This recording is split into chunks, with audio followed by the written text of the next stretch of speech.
Hello, chess friends, and welcome to Zarov's Chess Channel, and welcome to the TCEC Season 20 Premier Division. So after many rounds, we have seen some great things, and a great thing happened, I think, for all of us chess lovers. LC0 has taken the lead of the TCEC Season 20 Premier Division, which is, I think, a great thing.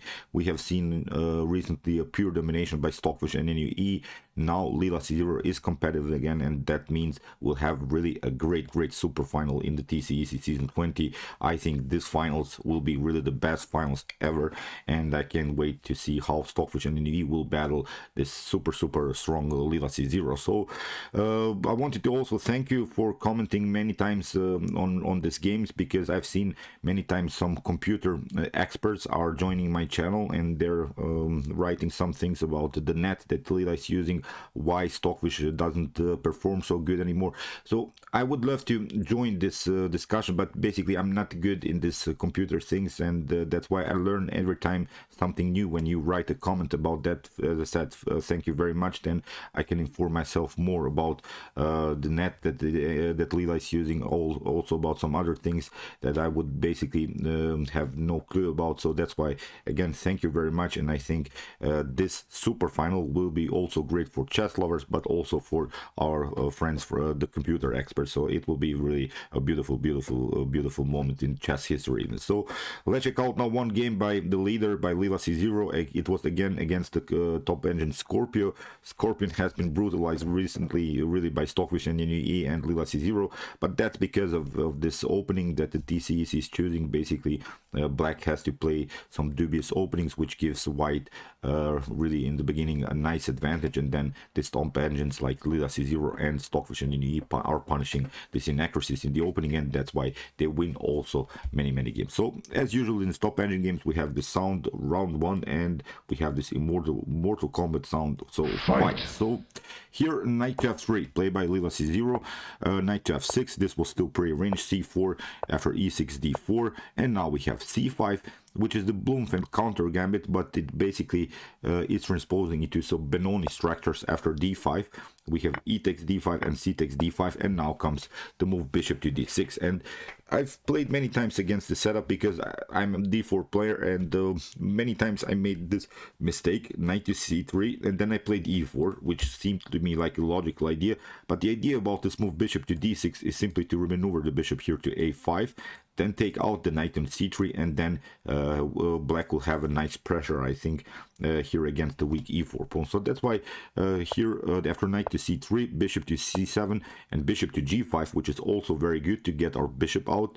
This bishop could be locked with the move e3. So if you play too early e3, this is still pre-arranged, but I wanted to show you, of course, some lines, how you can really make some positional mistakes in an early stage of the game, really in the beginning, because e4, we said, is risky because bishop to a5, then bishop to c3, and then knight to e4 would be a strategical idea here by black. So that's why if you play e3, then you're locking your dark square bishop out. So that's why it's very important to get first the bishop out. After d6, now e3. So it's still similar to the Benoni, but with a huge improvement, I think, here for white. White has in some occasions troubles with the dark square bishop, and still this bishop has a good activity. We still have a good protection of this d5 pawn, because this d5 is basically our main space advantage, and this pawn is supported by the queen and by the knight. So far a comfortable game for white. So castling till this moment, the game was prearranged. So castling by black, we have bishop to d3, rook to e8, and now after a4, which is also natural to the Benoni setup. So we want to first block out a little bit further the queen side, because black's main strategical goal would be a6 b5. And like in the common Benoni setups, although in the common Benoni, the bishop, the dark square bishop, is somewhere here on this diagonal, where it attacks, of course, also the queen side, and then we're trying this pawn storm with a6 b5. So that's why this a4 at least temporarily blocks out the potential expansion on the queen side. Here knight from b to d7, and this move the engine really doesn't like. Here black should probably proceed with the move bishop to a5, like black usually does, attacking simply the c3 knight and trying maybe to occupy somehow the weak e4 square. So but again, here after move bishop to f5, castling would be an idea, and then maybe knight from b to d7. But here after knight from b to d7, After castling, rook to b8 was played by Scorpio. Again, Scorpio is preparing this move a6, b5. The problem now for white is that in many of the Benoni structures, you can play still the move a5 and even further block the queen side, but so far it's not possible. You see, black has built this very powerful battery on dark squares. Still, this is a much better game for white, because many pieces now, if you have noticed, are directed to the queen side, and basically not so many things are going on here on the queen side. Basically, I think this bishop's activity is something that worries black all the time, and this knight is very active. This knight can also get to e4. We could continue our attack here, because we have also a powerful pin, and you see now how this pin, it's really one of the most pragmatic tactic that you can use in chess. It's really a very annoying tactic that black has to face now, because knight to e4 is really possible, and black's pieces, if you have noticed, are also a little bit stuck here. You see many pieces are crowded here. Still, they don't have good activity, so that's why white much better here. So h3, we're creating some breathing spaces also for our bishop, because what we want to do is to get our bishop somewhere here, and many times you see that black has some troubles to defend the d6 pawn, because our main goal could be something like knight to d2, and then also to play something like knight to c4 and stack simply further the d6 weakness. That's why this bishop is a little bit stuck here to the defense of this backward pawn. So here we have a6 preparing b5, bishop to h4, h6, and now rook to a3. Here Lila C0 plays really a beautiful move, and in these top engine games we see many times this rook lifts. Most of the times we humans don't know where to go with our rooks. Here Lila C0 is playing a very important defensive strategy, rook to a3, rook to b3, and still protecting this b5, this potential b5 expansion. When we solve the positional problems on the queen side, then maybe afterwards we could attack with something like e4, or maybe maneuver the knight here to d2, then try f4, g4, simply attacking with our pawns here on the king side. So, but first, as I said, we have to solve also some positional problems on the other side of the board. Bishop to a5, knight to e4. You see how dangerous the pin can be, and that here after the move g5, from this point on, Lila C0 goes all in, plays simply knight takes g5, sacrifice the knight, h takes g5, and now knight to g5. Very important move, because we're threatening now again knight to e4 ideas. Then we want to play queen to f3, queen to g3. You see this bishop is far away really from the action. Now this main goal of blacks is becoming really black's problem, because black would love now to have this bishop somewhere here on g7, where the bishop could be also used as a defensive piece. From this point on, I think white has really nice attacking formation, although down a piece, but for the compensation of 2 pawns, it's really nice and attacking flow here for Lila C0. Rook to e7, trying to cover simply this long diagonal. This bishop on h4 is really one of the most brutal bishops that I've seen in my life. Here, bishop to f5, we're continuing our attack. We want to get rid of one of these defenders of the knight on f6. Then this pressure is much better here against the queen on d8, but also now against the rook on e7. Here in the game, bishop to b4, it can be met of course with rook to b3, and now knight to f8. b5 doesn't bring you so much immediately, because queen to f3, queen to g3 is simply, I think, too fast. You don't gain anything if you get even this pawn. You have still two pawns on the same file, so it's not bringing you so much.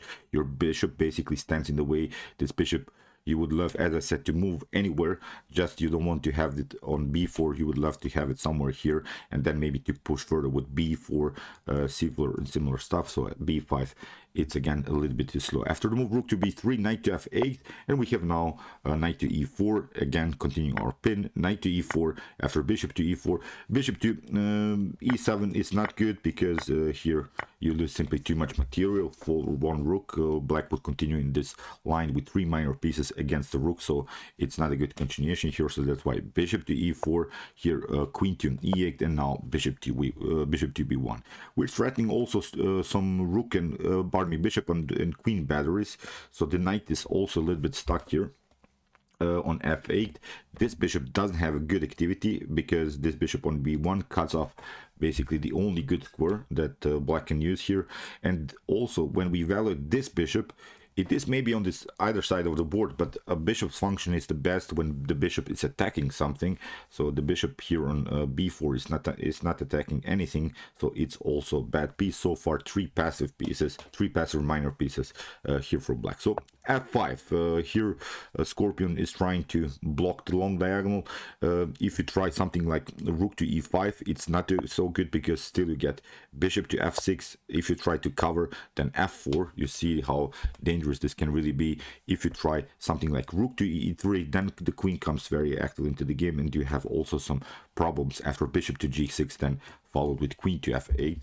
This is also very, very nice setup here for white. So that's why after the bishop move bishop to b1, f5, we have now finally bishop takes e7, and after queen to e7, let's stop and evaluate the position. Okay, black has again two minor pieces for the rook, but still these minor pieces are not good in the game. Lila c0 simply attacks queen to h5, attacking the f5 weakness. Here queen to bishop to d7 was played. If you try to defend this pawn, it's again not so good because there is this threat to play the move e4. e4 would really break the position. The problem about this move for black is then that the rook gets suddenly very active into the game. You force basically to take or to play maybe even f4. f4 again doesn't bring you so much. We have simply g3, and after potential trades of queens, I think white can even trade off the queens or maybe play something like queen to d8. But here I think even trading off the queens is perfectly fine. After king to g7, now simply g takes f4. This pawn is protected, and what we want to do is simply push our pawn on e5.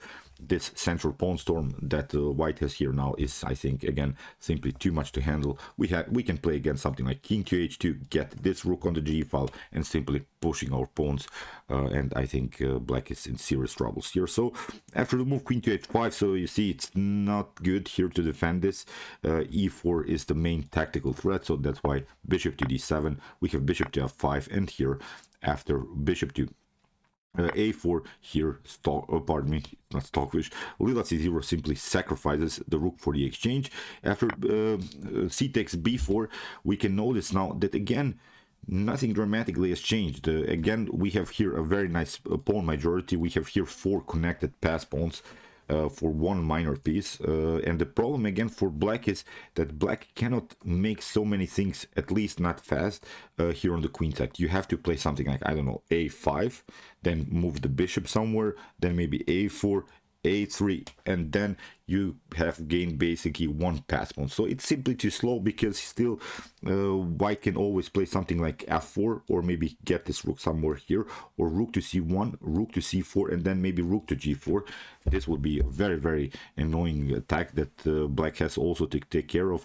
So that's why very, very nice attacking formation again by Lila c0, and Lila goes simply for this idea of rook to c1, getting use of the c file. We have bishop to b3, and now e4, protecting now all of our pawns in the game. Bishop to a4, and now rook to e1.